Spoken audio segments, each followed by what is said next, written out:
Baik, Bapak Ibu semuanya, sebagai langkah awal, pada kesempatan ini kita akan diskusi tentang akut coronary syndrome. Bapak Ibu semuanya, akut coronary syndrome merupakan momok kegawatan dari kardiovaskuler. Jadi, kalau orang awam sering menyebutnya dengan istilah angin duduk, kalau kita sebagai tenaga kesehatan menyebutnya dengan istilah akut coronary syndrome. Nomenklatur serangan jantung koroner itu berubah-ubah ya. Dulu waktu saya kuliah, saya dikenalkannya dengan istilah PJK, penyakit jantung koroner. Kemudian ketika saya bekerja di Rumah Sakit Jantung Harapan kita, istilah itu berubah menjadi AMI, akut miokard infarct. Dan sekarang yang terbaru, istilahnya itu disebut dengan ACS, akut coronary syndrome. Nah, teman-teman semuanya, kalau teman-teman ingin mudah bagaimana cara memahami akut coronary syndrome ini, kata kuncinya mudah. Ada 3 syarat agar teman-teman diberikan kemudahan dalam belajar secara virtual ini. Yang pertama, Bapak Ibu, pastikan Bapak Ibu selalu on kamera. Kenapa saya menyarankan Bapak Ibu on kamera? Saya pernah mengadakan suatu penelitian tentang pembelajaran secara online. Kebetulan pembelajarannya itu tentang EKG. Dan setelah saya telaah, ternyata para peserta yang memiliki perubahan nilai pretest ke posttestnya jauh lebih baik adalah para peserta yang selalu on kamera. Jadi saya himbau dulu kepada Bapak Ibu semuanya, kalau Bapak Ibu mau ikut pembelajaran, ini bukan siaran radio. Bapak Ibu harus yakinkan diri Bapak Ibu, buktikan bahwa Bapak Ibu ingin belajar. Dengan cara apa? Terlihat wajahnya, selalu on kamera. Syarat yang kedua, Bapak Ibu harus menjadi peserta yang aktif dan kreatif. Tidak bisa hanya saya aja yang berbicara. Ketika ada sesuatu hal yang tidak dimengerti, Bapak Ibu harus bertanya. Jadi Bapak Ibu, anggaplah saya ini cuma supir taksi yang akan mengantarkan Bapak Ibu untuk mencapai tujuan. Apa tujuannya? Memahami EKG pada akut coronary syndrome. Bagaimana biar kita sama-sama menikmati perjalanan dalam mencapai tujuan? Tentunya supir harus kerjasama dengan penumpang. Ketika saya salah jalan, Bapak Ibu ingetin, Pak supir salah jalan, ada jalan pintas lewat sini. Itulah peserta yang aktif dan kreatif. Tetapi kalau Bapak Ibu jadi penumpang, ketika masuk ke dalam taksi saya, kemudian Bapak Ibu tidur, ketika sampai, udah sampai ya? Tadi apa yang terjadi selama di perjalanan? Nggak tahu. Nggak bakal menemukan hasil apapun, Bapak Ibu. Dan yang ketiga, untuk belajar EKG pada ACS, cukup modalnya ingat angka 3. Kenapa harus ingat angka 3? Karena ACS cuma 3 huruf. A, C, dan S. Artinya Bapak Ibu pahami apa itu makna akut, nanti akan dijelaskan oleh pemateri selanjutnya. Apa itu arteri koroner? Nah, akan dijelaskan juga pada materi selanjutnya nanti. Bagaimana tanda dan gejalanya? Saya akan sedikit menyinggung. Tanda dan gejalanya itu kita akan menemukan perubahan dari data perekaman EKG. Nah, seperti ini, gambar di sini, ini pembuka awal, tetapi kalau kita jelaskan ini bisa panjang kali lebar. Nah, Bapak Ibu, tentunya kalau mau belajar EKG pada akut coronary syndrome, harus paham dulu gambar EKG yang normal. Nah, gambar EKG normal, mungkin Bapak Ibu pernah belajar, EKG yang normal itu jika ada gelombang P, diikuti kompleks QRS, dan gelombang T. Nah, inilah contoh EKG normal. Mungkin dulu waktu di kampus kita dikenalkan ini EKG sinus. Pertanyaannya nih, Bapak Ibu, apakah EKG sinus ini menjamin jantungnya normal? Boleh direspon Bapak Ibu? Silahkan yang mau menjawab. Boleh aktifkan aja langsung suaranya atau Bapak Ibu jawab lewat kolom chatting. Kalau EKG sinus, boleh nggak Bapak Ibu mengatakan ke pasiennya, Bapak tenang Pak, Bapak EKG-nya sinus, jantung Bapak normal. Boleh nggak kita mengatakan seperti itu sebagai seorang perawatnya? Silakan direspon lewat kolom chatting. Tidak boleh, Pak. Belum tentu, tidak boleh. Mantap. Oke. Jadi EKG sinus itu belum tentu jantungnya normal, Bapak Ibu. Kenapa? Karena ternyata ada lagi yang harus kita nilai. Sinus bisa aja dengan ST elevasi nih. Ini sinus juga nih. Ada gelombang P diikuti kompleks Cs dan T sinus. Tetapi ada ST elevasi. Ini menandakan pasien sedang mengalami serangan jantung yang akut. Nah, jangan sampai Bapak Ibu ngerekam EKG, pasien mengeluh nyeri dada, di EKG, EKG-nya ST elevasi, Bapak Ibu mimik wajahnya santai aja. Sabar ya Pak, tarik nafas, tahan. Bapak sudah di EKG, nanti dilihat oleh dokternya ya. Kemudian Bapak Ibu, karena Bapak Ibu belum bisa baca EKG, Bapak Ibu lapor ke dokternya. Selamat siang dok, saya dengan Ismail. Izin dok, saya menyampaikan, ada pasien baru dok. Mengeluh nyeri dada dok. Tekanan darahnya 180/100. Kata dokternya, kamu udah EKG? Sudah dok. Bagaimana EKG-nya? Saya sudah simpan di status pasiennya dok. Dokternya menyampaikan, oke deh, nanti saya selesai visit pasien di ruangan, baru saya lihat ke ruangan Anda. Baik dok, terima kasih. Bayangkan kalau Bapak Ibu seorang perawat yang sudah mahir membaca EKG. Tentunya akan sanggup menyampaikan nilai kritis dari hasil perekaman EKG. Selamat siang dok, saya dengan Ismail. Saya perawat yang jaga di ruang mawar dok. Izin melaporkan pasien dokter yang baru pindah dari emergensi saat ini mengeluh nyeri dada dok. Skala nyerinya makin meningkat dok, sekarang 8/10. Tekanan darahnya 180/100. Denyut jantungnya 110. Izin dok, saya sudah melakukan perekaman EKG. Ternyata gambaran EKG-nya sinus takikardi. Tapi saya menemukan ada ST elevasi di anterior. Saya jamin dokternya langsung segera datang ke ruangan mawar. Itulah Bapak Ibu pentingnya seorang perawat harus mampu membaca EKG. Bukan untuk menjadi saingan dokter. Agar seorang perawat benar layak dijadikan mitra oleh seorang dokter. Oke, seperti itu Bapak Ibu ya. Nah, kemudian beda juga dengan gambar yang ketiga Bapak Ibu.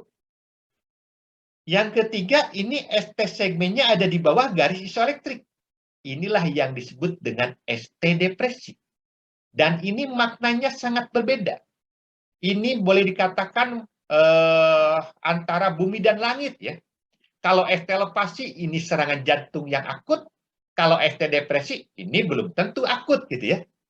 Boleh diibaratkan gini, kalau ST elevasi itu bayangkan arteri koroner tersumbat total Bapak Ibu.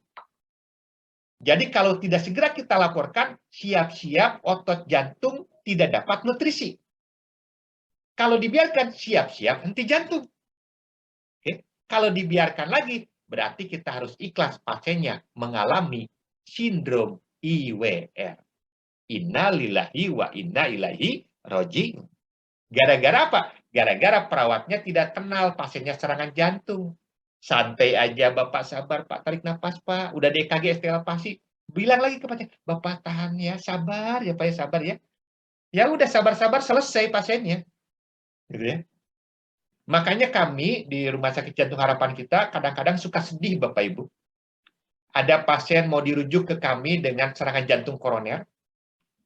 Kami suka tanya, bagaimana gambar EKG waktu pertama masuk ke IGD? Oh, EKG-nya seperti ini, Pak. Ini EKG-nya masih ST elevasi. Dan sekarang, kenapa kamu baru rujuk sekarang? Pasiennya udah 10 jam di emergensi, kenapa baru dirujuk? Coba EKG ulang. EKG-nya sudah terbentuk piu patologis, ST elevasinya tinggal pendek. Artinya apa, Bapak Ibu? Bapak Ibu sudah berhasil membuat otot jantungnya mati. Gara-gara siapa? Mungkin salah satu penyumbangnya adalah kita semua, Bapak Ibu. Ya. Bayangkan kalau pasien itu adalah orang tua kita. Ikhlas nggak Bapak Ibu orang tua kita dibiarkan di emergensi berjam-jam nggak ketahuan serangan jantung, setelah 10 jam dokternya datang baru ketahuan serangan jantung? Apakah Bapak Ibu mau menerima? Bagaimana kalau masyarakat ini sudah melek, sudah paham semua, kita siap-siap para perawatnya banyak yang masuk penjara. Oke. Jadi tolong Bapak Ibu, kalau Bapak Ibu sering melakukan perekaman EKG, buatlah Bapak Ibu seorang profesional yang mampu melakukan perekaman EKG dengan cara apa? Tersertifikasi pelatihan interpretasi EKG. Oke. Agar Bapak Ibu kompeten untuk melakukan perekaman EKG dan mampu menyampaikan nilai kritis dari hasil perekaman EKG. Baik, ini kita belum masuk ke materinya. Ini baru awal ya, izin. Perkenalan tadi sudah, alhamdulillah betul di tahun 2002 ini sampai 2027 saya dapat amanah untuk menjadi ketua dari Ikatan Nurse Kardiovaskuler Indonesia. Oke. Nah, ini sebagai pendahuluan Bapak Ibu. Kita harus kenal dulu EKG normal. EKG normal itu ada gelombang P, hasil dari depolarisasi atrium, ada kompleks QRS, hasil dari depolarisasi ventrikel, ada gelombang T, hasil dari repolarisasi ventrikel. Makanya kenapa belajar EKG juga harus ingat angka 3. Belajar ACS ingat angka 3, belajar EKG ingat angka 3. Karena kalau Bapak Ibu melakukan perekaman EKG, yang akan menampakkan diri grafiknya cuma 3. Gelombang P, kompleks QRS, dan T. Dan Bapak Ibu tadi sepakat, jika ada gelombang P diikuti kompleks QRS dan T disebut sinus. Dan tadi kita ada sepakat, EKG sinus ini belum tentu jantungnya normal. Pak Ismail, bagaimana cara mudah memahami konsep sinus ini? Nah, biar mudah, mungkin EKG sesuatu hal yang sangat awam bagi Bapak Ibu, tetapi kalau menilai suami, istri, dan anak, pasti tidak awam. Jadi belajar EKG itu sama mudahnya dengan mempelajari atau memahami satu keluarga. Anggap gelombang P itu suami Bapak Ibu. Kompleks QRS ini istri, gelombang T itu anak. Contoh, misalkan kita sama-sama sedang berhayal, melihat gambar karikatur yang ada di layar, oh itu ada laki-laki, di belakangnya ada perempuan, di belakangnya ada anak kecil. Pasti di otak kita ini berpikir, oh itu satu keluarga. Setuju ya Bapak Ibu? Bahwa karikatur itu adalah karikatur satu keluarga. Sekarang saya tanya ke Bapak Ibu. Apakah karikatur yang kita lihat ini, karikatur keluarga yang harmonis? Pasti teman-teman terdiam. Kenapa? Pak Ismail, saya tidak kenal. Itu suaminya itu siapa ya? Baik apa tidak? Istrinya soleh apa tidak? Anaknya nurut apa tidak? Selama teman-teman belum bisa mengatakan suaminya baik, istrinya soleh, anaknya nurut, selama itu juga teman-teman gak berani mengatakan ini keluarga harmonis. Ternyata sama dengan membaca EKG Bapak Ibu. Kalau Bapak Ibu belum bisa mengatakan gelombang P-nya normal, kompleks QRS-nya normal, gelombang T-nya normal, jangan berani mengatakan ini jantungnya normal. Sepakat? Oke, kita lanjut. Nah, sekarang kita akan belajar dulu EKG sinus. Minimal Bapak Ibu ngerti EKG normal pada materi saat ini, walaupun nggak bisa sampai ke EKG pada ACS-nya, karena keterbatasan waktu. Kalau ingin lebih tahu lagi tentang EKG pada ACS, ketemulah nanti dalam pelatihan EKG ya. Baik, jadi Bapak Ibu kalau melihat gambar EKG, nggak usah panik. Ikutin aja 3 langkah. Langkah yang pertama, Bapak Ibu buat garis isoelektrik. Nah, ini yang disebut garis isoelektrik. Garis yang menghubungkan dari satu gelombang dengan gelombang yang lainnya. Langkah yang kedua, oke. Langkah yang kedua, jika ada gelombang yang di atas garis isoelektrik, itu disebut defleksi positif. Yang ketiga, jika ada gelombang yang muncul di bawah garis isoelektrik, itu disebut defleksi negatif. Berarti kalau kita bagi dua grafik EKG itu, oh yang defleksi positif ada gelombang P, R, dan T. Yang defleksi negatif ada Q dan S. Sehingga kita bisa buat definisi operasional. Kapan saya akan mengatakan ini gelombang P? Oh, jika ada defleksi positif pertama pada kurva EKG. Oh, ini gelombang Q nih. Kapan saya akan katakan ini yakin gelombang Q? Jika saya menemukan defleksi negatif pertama pada kompleks QRS. Ini gelombang R bukan ya? Kapan aku harus sebut gelombang R? Jika Bapak Ibu menemukan defleksi positif pada kompleks QRS. Jika habis gelombang R, ada garis yang melewati garis isoelektrik ke bawah, itulah yang disebut dengan gelombang S. Dan gelombang T adalah defleksi positif terakhir pada kurva EKG. Kalau Bapak Ibu perhatikan karakteristik dari bentuknya, kompleks QRS ini hampir memiliki persamaan. Artinya gelombang Q, gelombang R, dan gelombang S hampir memiliki persamaan. Apa persamaannya? Sama-sama ujungnya tajam. Ya. Jadi perhatikan gelombang Q itu tajam, R tajam, S tajam.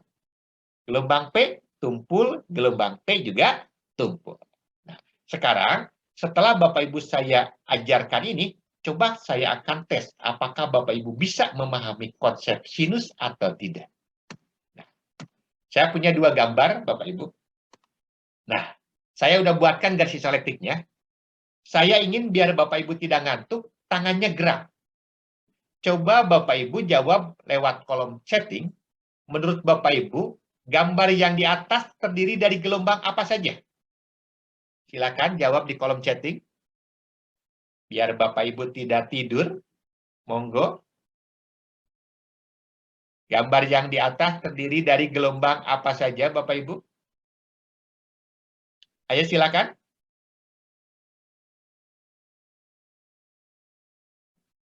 Oke, PQRST. Oke. Pak Jus Dahlia, terima kasih sudah berespon. Ada lagi dari yang lain? PQRST, Pak. Oke. Gambar 1 sinus, gambar 2 atrial fibrillasi. Wih, gambar 2 belum ditanya, udah dijawab duluan ya. Oke. PRT, oh, Pak Henry. Nah, Pak Henry, Mbak Heni, saya kasih 2 jempol. Jadi gambar yang di atas itu betul. Cuma ada P, R, dan T. Tidak ada gelombang Q, tidak ada gelombang S. Ya. Jadi gelombangnya cuma P, R, dan T. Nah, sekarang saya tanya. Menurut Bapak Ibu, gambar yang di atas ini sinus atau bukan? Silahkan jawab di kolom chatting. Gambar yang di atas sinus atau bukan sinus? Bukan, sinus. Sinus, Pak. Bukan. Oke, tadi kita udah belajar EKG sinus itu jika ada gelombang P diikuti kompleks QRS dan T. Nah, berarti gambar EKG ini termasuk sinus apa bukan? Oke, bukan, bukan. Oke, berarti saya bisa simpulkan sekitar 60-40 ya. Oh, 70-30 nih. Kebanyakan menjawab bukan sinus. Saya kasih 2 jempol, Bapak Ibu. Kalau perlu saya kasih 4 jempol. Kenapa saya kasih 4 jempol? Inilah bukti Bapak Ibu, jangankan kita belajar EKG pada serangan jantung koroner, untuk memahami EKG sinus dan bukan sinus saja kita belum paham. Ya. Inilah bukti bahwa Bapak Ibu perlu mengikuti pelatihan EKG. Kenapa? Karena EKG sinus saja kita belum paham ternyata. Nah, Bapak Ibu semuanya, EKG yang di atas itu ternyata EKG sinus Bapak Ibu. Walaupun hanya terdiri dari gelombang P, gelombang R, dan gelombang T. Kenapa? Karena ternyata yang namanya kompleks QRS ini tidak harus lengkap. Ada gelombang Q-nya, ada R-nya, ada S-nya. Minimal ada salah satu gelombangnya tetap disebutnya kompleks QRS. Bapak Ibu, tadi saya ilustrasikan kompleks QRS itu perempuan. Itulah kelebihan perempuan. Paling pintar berubah bentuk daripada laki-laki. Jadi mau bentuknya R doang, oh berarti ini perempuan yang langsing. Walaupun perempuannya kurus, ketika nikah bisa juga punya anak, Bapak Ibu. Artinya bisa membentuk satu keluarga. Berarti ini termasuk EKG sinus. Kita latihan untuk gambar yang kedua, Bapak Ibu.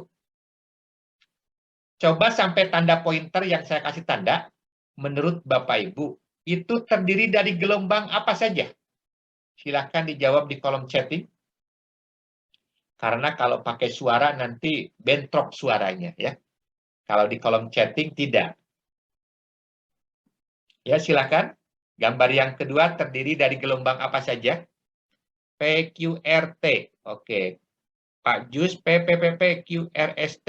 Oke. QRS fibrilasi. Itu yang kekeh dengan fibrilasi itu. PQRT. Oke. Mantap. Oke. Kita akan lihat jawaban yang tepatnya Bapak Ibu. Nanti Bapak Ibu bisa mengevaluasi diri masing-masing. Bapak Ibu layak untuk lulus nggak ketika nanti ikut pelatihan gitu ya. Ini baru penjajakan gitu ya. Nah, ini gelombang P Bapak Ibu. Ternyata yang di belakangnya bentuknya sama Bapak Ibu. Oh berarti ini juga gelombang P. Yang di belakangnya lagi juga bentuknya sama.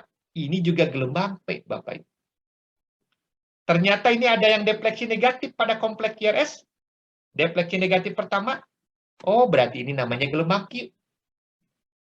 Ini gelombang R.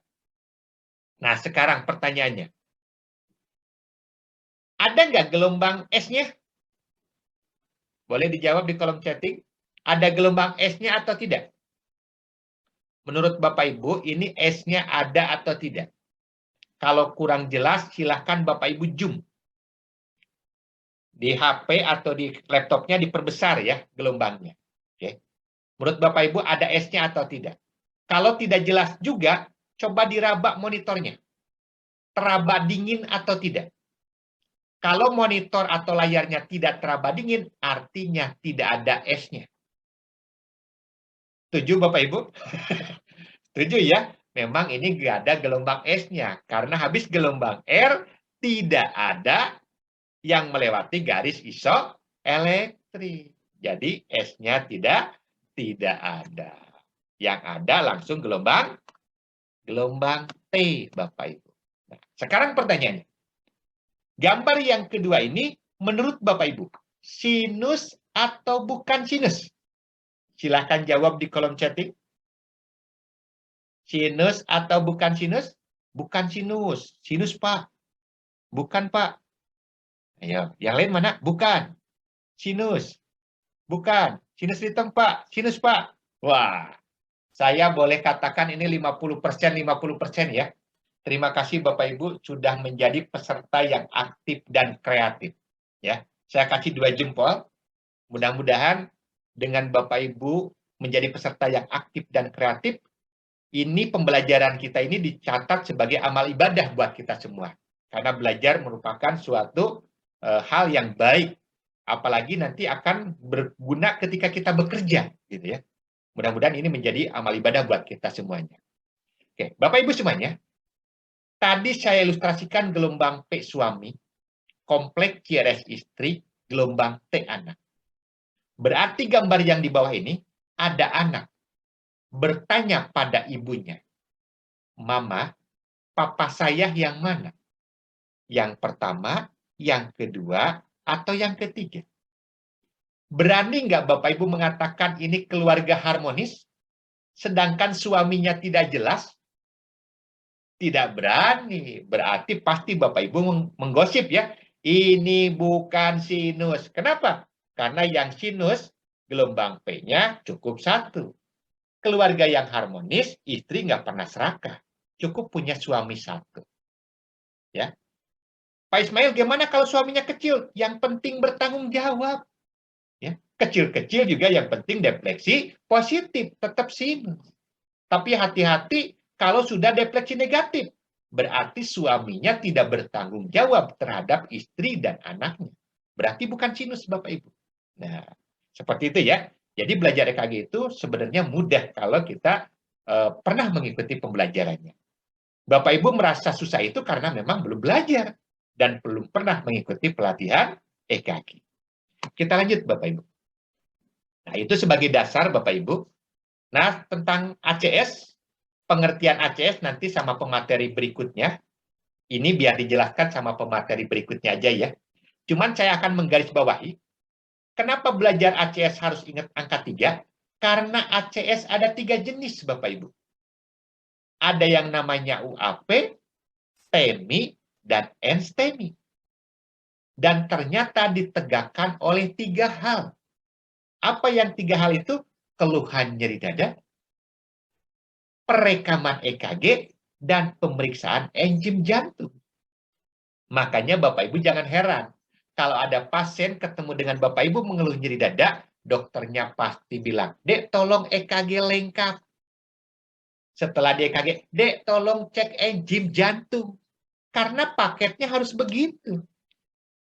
Karena dokternya ingin mengatakan, ini pasien termasuk serangan jantung yang mana? Yang UAP, STEMI, dan NSTEMI. Bayangkan kalau kita perawatnya tidak ngerti baca EKG. Sedangkan EKG ini penentu. Pasien yang dikatakan UAP, STEMI, atau NSTEMI. Ya, oke, kita lanjut. Nah, sekarang kita akan diskusi tentang arteri koroner. Nah, Bapak Ibu, inilah arteri koroner yang sangat berjasa memberikan makanan ke otot-otot jantung kita. Sehingga jantung kita ini bisa bekerja tanpa kita suruh. Setuju nggak Bapak Ibu kalau jantung kita ini bekerja secara mandiri? Ada nggak yang bisa mengontrol jantungnya? Tidak ada ya. Ketika Bapak Ibu, misalkan gini nih. Saya tanya Mbak Heni. Mbak Heni, saya mau memberikan pertanyaan. Tolong Mbak Heni jawab. Sekarang saya tanya. Ketika saya akan memberikan pertanyaan, Mbak Heni merasa berdebar apa tidak? Langsung berdebar-debar ya. Aduh. Pertanyaannya, apakah jantungnya disuruh oleh Mbak Heni? Tidak, dia otomatis bergerak. Agar dia bisa berfungsi dengan baik, tentunya harus memiliki suplai makanan yang adekuat. Siapa yang mensuplai? Adalah arteri koroner. Ada arteri koroner sebelah kanan, ada arteri koroner sebelah kiri. Kalau Bapak Ibu perhatikan, arteri koroner sebelah kanan ini memberikan makanan ke ruang jantung bagian atrium kanan dan ventrikel kanan. Sedangkan arteri koroner sebelah kiri bercabang 2. Ada yang ke bagian depan jantung, berarti ini yang memberikan makanan ke ventrikel kiri. Ada yang ke belakang, ini juga memberikan makanan ke ventrikel kiri. Oke. Luar biasa ya. Ventrikel kiri ini sampai disupport oleh 2 pembuluh darah. Kenapa? Karena pentingnya peran dan fungsi dari ventrikel kiri. Ventrikel kiri ini yang memumpahkan darah ke aorta, sampailah ke seluruh tubuh. Sedangkan ventrikel kanan hanya memumpahkan darah sampai ke rupa-rupa, ke paru-paru, Bapak Ibu, untuk diberikan oksigenisasi, nanti agar bisa masuk ke atrium kiri, masuk ke ventrikel kanan, baru dipompahkan ke seluruh tubuh. Oke. Nah, Bapak Ibu, saya sedikit mengulas tentang perekaman EKG. Bapak Ibu kalau merekam EKG sering meletakkan yang tepat ya, bukan meletakkan elektroda di tangan kanan yang bertanda RA, kemudian ada elektroda yang di tangan kiri, ada elektroda yang diletakkan di kaki kanan dan kaki kiri. Ketika Bapak Ibu meletakkan elektroda di tangan kanan dan tangan kiri, ini akan menghasilkan lead 1, Bapak Ibu. Oh, jadi Bapak Ibu paham sekarang kenapa EKG itu ada 12 lead ya? Lead 1, lead 2, lead 3. Oh, ternyata lead 1 itu didapatkan karena kita meletakkan elektroda. Oke, Mbak Anton, itu tangannya mohon dijaga. Oke. Jadi lead 1 itu didapat karena meletakkan elektroda di tangan kanan menuju ke tangan kiri. Sedangkan lead 2, tangan kanan menuju ke kaki kiri. Dan lead 3 didapatkan karena meletakkan elektroda di tangan kiri menuju ke kaki kiri. Bapak Ibu kalau diperhatikan elektroda yang di kaki kanan ini tidak berfungsi sebenarnya. Tetapi coba deh Bapak Ibu jangan nempel, elektroda yang di kaki kanan itu nggak usah ditempel. Saya jamin gambar EKG-nya goyang dombret. Nggak jelas gambar EKG. Jadi jangan anggap elektroda yang di kaki kanan itu tidak bermanfaat. Sangat bermanfaat karena dia yang akan membuat grafik EKG terlihat dengan jelas. Tetapi sebenarnya secara konsep nggak harus ditempel di kaki kanan. Ditempel dimanapun tidak berpengaruh untuk elektroda yang di kaki kanan. Apa alasannya? Nanti kalau ketemu dalam pelatihan kardiovaskuler tingkat dasar ya. Di sini saya baru mengenalkan aja, baru memancing Bapak Ibu agar Bapak Ibu menyukai kardiovaskuler. Oke. Sedangkan kalau di lead APF, ini kedua tangan bergabung mengukur ke kaki. Ini akan menghasilkan APF. Kalau tangan kanan dan kaki kiri bergabung, mengukur ke tangan kiri, ini akan menghasilkan elektroda yang EKG-nya bisa kita lihat di APL. Kalau tangan kiri dan kaki kiri bergabung, mengukur ke tangan kanan, ini akan menghasilkan lead APR. Nah, jadi kalau kita gabung nih Bapak Ibu, ini lead 1. Oke, sekarang yang saya tunjuk. Menurut Bapak Ibu ini lead apa nih? Oke, silakan jawab di kolom chatting.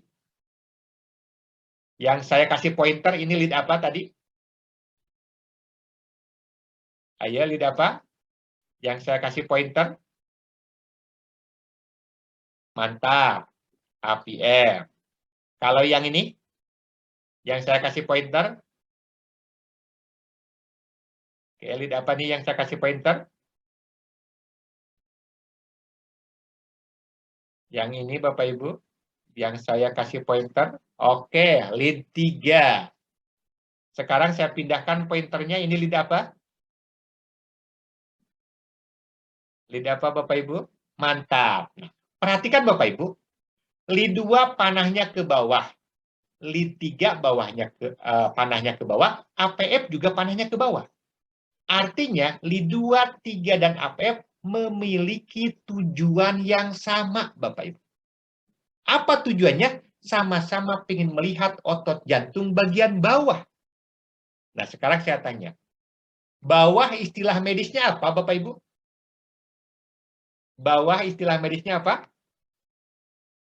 Bawah itu istilah medisnya mantap. Mbak Dewi mantap. Inferior. Kalau depan? Depan apa istilah medisnya? Mantap. Anterior. Mbak Haryati. Mbak Leci. Luar biasa. Kalau samping? Samping istilah medisnya apa? Lateral. Nah, minimal saya akan mengenalkan satu lokasi dulu ya. Satu lokasi, bukan lokalisasi ya. Ingat, satu lokasi. Yang disebut inferior itu ketika Bapak Ibu menemukan perubahan gambaran EKG di lead 2, lead 3, dan APF. Jadi kalau Bapak Ibu menemukan ST elevasi di lead 2, segera lihat temannya lead 3. Wah, di lead 3 juga ST elevasi. Langsung lihat lagi temannya APF. Oh, APF juga ST elevasi. Minimal Bapak Ibu ketika menemukan di lapangan pasien nyeri dada, ST elevasi di 2, 3 APF, Bapak Ibu bisa segera lapor ke dokternya. Izin dok, saya sudah EKG. Izin dok, kalau nggak salah saya lihat ada ST elevasi ya dok. Di lead 2, 3, dan APF. Di inferior dok. Nanti pas dokternya lihat, wah kamu hebat. Udah tahu ST elevasi. Dari mana kamu belajar? Hanya dengan ngikut seminar dok. Bagaimana kalau saya ngikut pelatihan dok? Wis, luar biasa. Begitu ya. Jadi saya baru kenalkan satu lokasi, tidak banyak-banyak. Nanti kalau banyak-banyak, kasihan nanti jatah Pak Kunita sama Pak Lukman waktunya habis nanti. Oke, kita lanjut Bapak Ibu ya. Oke. Nah, tentang lokasi Bapak Ibu, tadi saya baru mengenalkan lokasi inferior. Yang disebut inferior itu ketika Bapak Ibu menemukan ada perubahan EKG, apakah itu ST elevasi, apakah itu ST depresi, di lead 2, 3 APF. Bahkan ada juga T inverted. Saya ulangi Bapak Ibu, kalau T inverted sama ST depresi itu menandakan otot jantung kekurangan oksigen. Disebut dengan bahasa medisnya iskemik. Ingat, iskemik bukan Ismail. Ya. Jadi kalau menemukan T inverted atau ST depresi disebut iskemik. Berarti kalau Bapak Ibu menemukan T inverted di lead 2, 3 dan APF, lapor ke dokternya, saya melihat ada iskemik di inferior. Wis, keren. Ya. Kalau Bapak Ibu menemukan ST elevasi di P2, P3, P4, dok saya menemukan ST elevasi di anterior. Keren. Nambah ya. 2 lokasi. Lokasi yang ketiga, bagaimana kalau saya menemukan ST depresi di lead 1? Lihat temennya di APL, lihat di P5 dan di P6.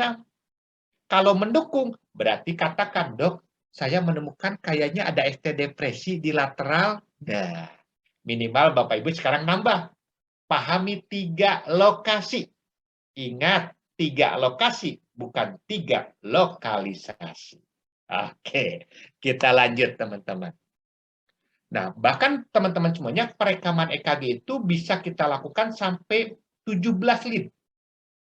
Bagi teman-teman yang pernah menemukan pasien serangan jantung, jangan heran kalau mau merujuk ke Rumah Sakit Jantung Harapan kita minta perekamannya menjadi 17 lead. Jadi ada tambahan perekaman yang di posterior, P7, P8, P9. Ada juga perekaman yang di bagian kanan, P3R dan P4R. 12, 13, 14, 15, 16, 17. Ini disebut 17. Pak Ismail, bagaimana cara perekamannya? Ketemulah kembali dalam pelatihan EKG. Ya. Oke, kita lanjut. Ini contohnya Bapak Ibu. Ini perekaman yang kanannya. Bapak Ibu boleh gunakan elektroda bekas P1 dan P2.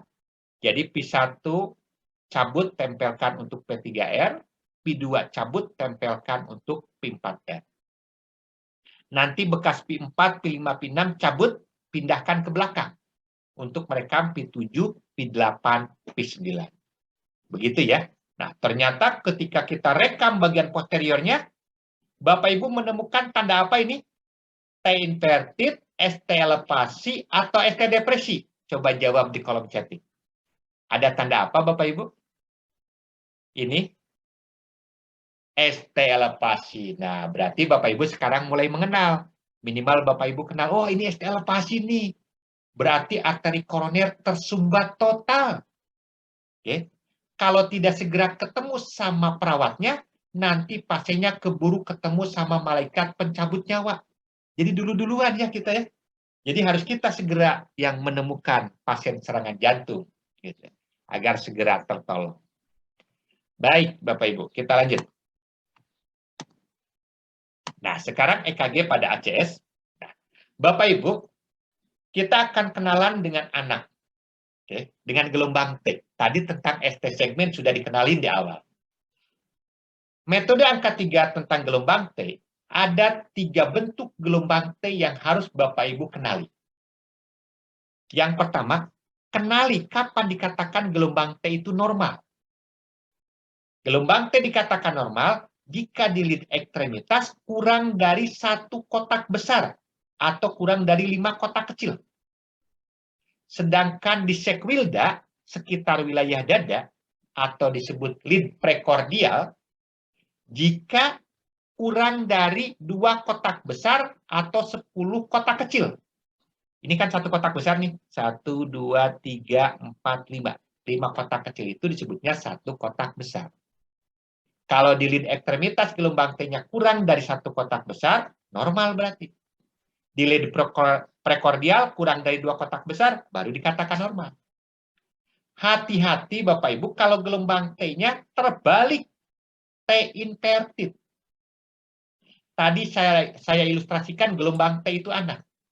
Berarti bahaya nggak kalau ini suami dan istri punya anak, tapi anaknya durhaka? Bahaya ya. Jadi T inverted itu bayangkan anaknya durhaka, bahaya. Ya. T inverted ini menandakan iskemik Bapak Ibu. Tetapi bermakna jika ditemukan pada dua lead yang berdekatan. Contoh Bapak Ibu menemukan di lead 2 dan di lead 3 itu bermakna iskemik. Di P2 dan di P3 itu bermakna. Kalau Bapak Ibu menemukan keinvertitnya di lead 3 dan di APR, ya itu tidak bermakna. Kenapa? Karena beda lokasi. Jelas ya Bapak Ibu ya? Jadi dikatakan bermakna jika ditemukan pada dua lead yang berdekatan. Yang ketiga, hati-hati kalau memiliki anak yang menggurui kedua orang tuanya. Seolah-olah anak ini lebih pintar dan lebih hebat dari ayah dan ibunya. Ya, jadi dia sangat tinggi nih T-nya. Ini disebut dengan tol T atau gelombang T yang lancip.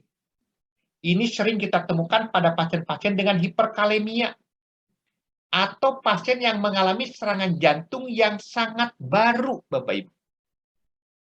Jadi nggak harus selalu ST elevasi. T yang tinggi pun itu tanda pasien mengalami serangan jantung. Apalagi Bapak Ibu tanya pasiennya mengeluh nyeri dada. Wah, kita curigai pasiennya serangan jantung. Jadi pahami 3 bentuk gelombang T. Kapan gelombang T dikatakan normal, kapan dikatakan iskemik, kapan tanda serangan jantung yang akut atau hiperkalemia. Oke. Selanjutnya, pahami 3 bentuk ST segmen, Bapak Ibu. Ternyata ST depresi, pahami 3 bentuk ST depresi. ST depresi pun ada 3 bentuk. Makanya saya selalu mengajarkan EKG itu cukup angka 3. Kenapa? Karena belajar EKG selalu ingat angka 3 ya.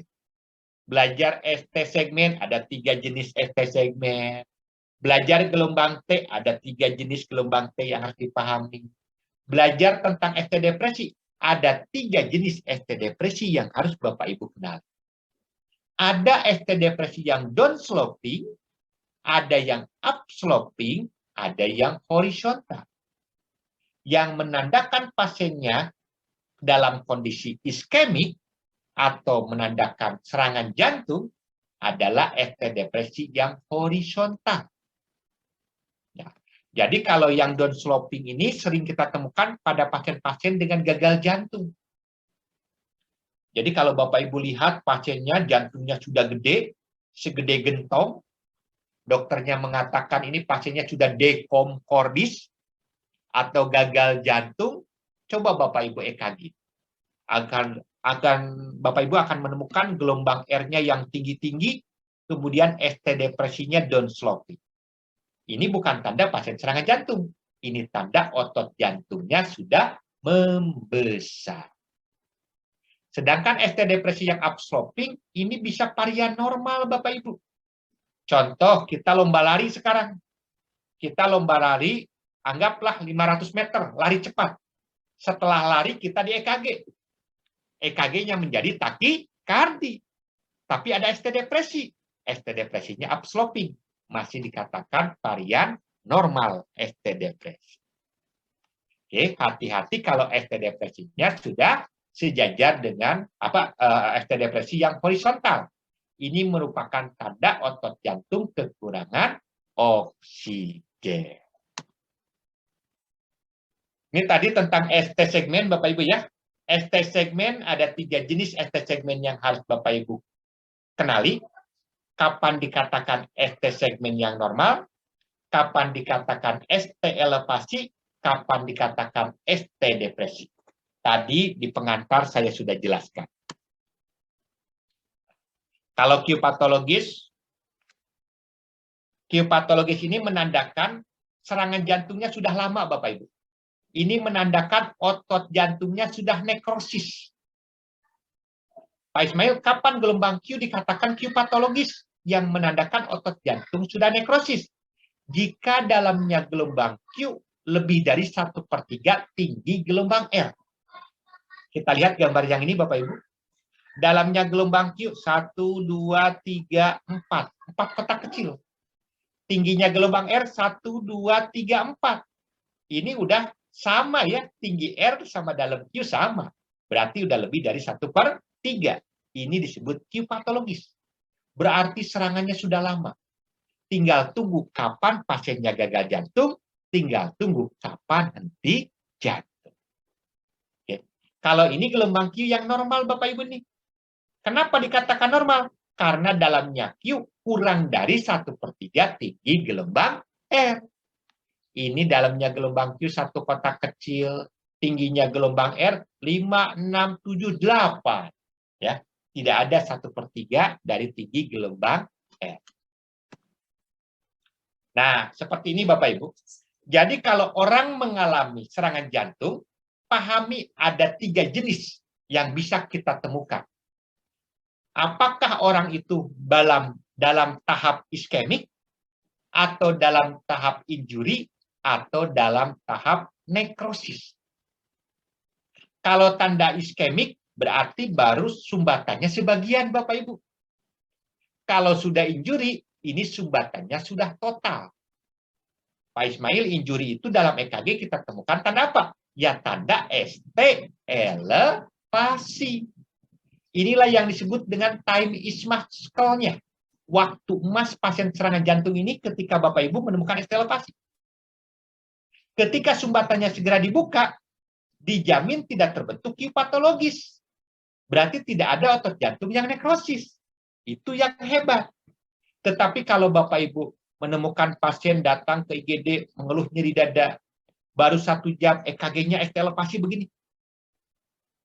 Setelah 7 jam berikutnya, paginya baru dokternya jaga. Loh, ini pasien kayaknya serangan jantung, tolong EKG ulang. Setelah EKG ulang, sudah terbentuk Q patologis Bapak Ibu. Berarti Bapak Ibu berhasil membuat otot jantungnya mati. Ya. Berarti telat kita nolong nih. Makanya jangan sampai kita seorang perawat yang sering melakukan perekaman EKG tidak kenal yang namanya ST elevasi. Oke, jadi ST elevasi merupakan nilai yang bermakna kritis, ya. Jadi harus segera dilaporkan ke dokternya dalam waktu kurang dari 1 jam. Itu standar dari akreditasi. Izin Bapak, waktunya 15 lagi. Siap. Oke, terakhir. Ini yang terima kasih, terakhir. Bapak. Terakhir latihan deh. Coba Bapak Ibu kenalin, ada nggak T inverted, ST depresi, ST elevasi, dan Q patologis? Di lead mana aja? Oke. Yuk. Sekarang saya tanya, apakah Bapak Ibu menemukan ST depresi? Di lead manakah Bapak Ibu melihat ST depresi? Silahkan di kolom chatting.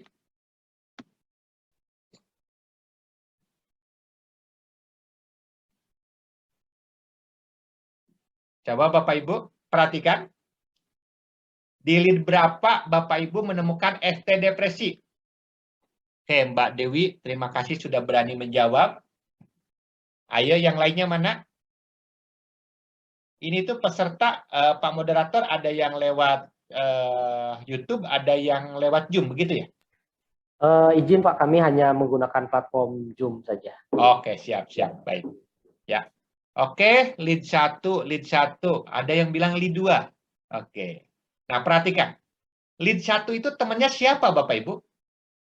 Temannya APL. Jadi Bapak Ibu kalau melihat di lead 1 ST depresi, langsung lihat temannya.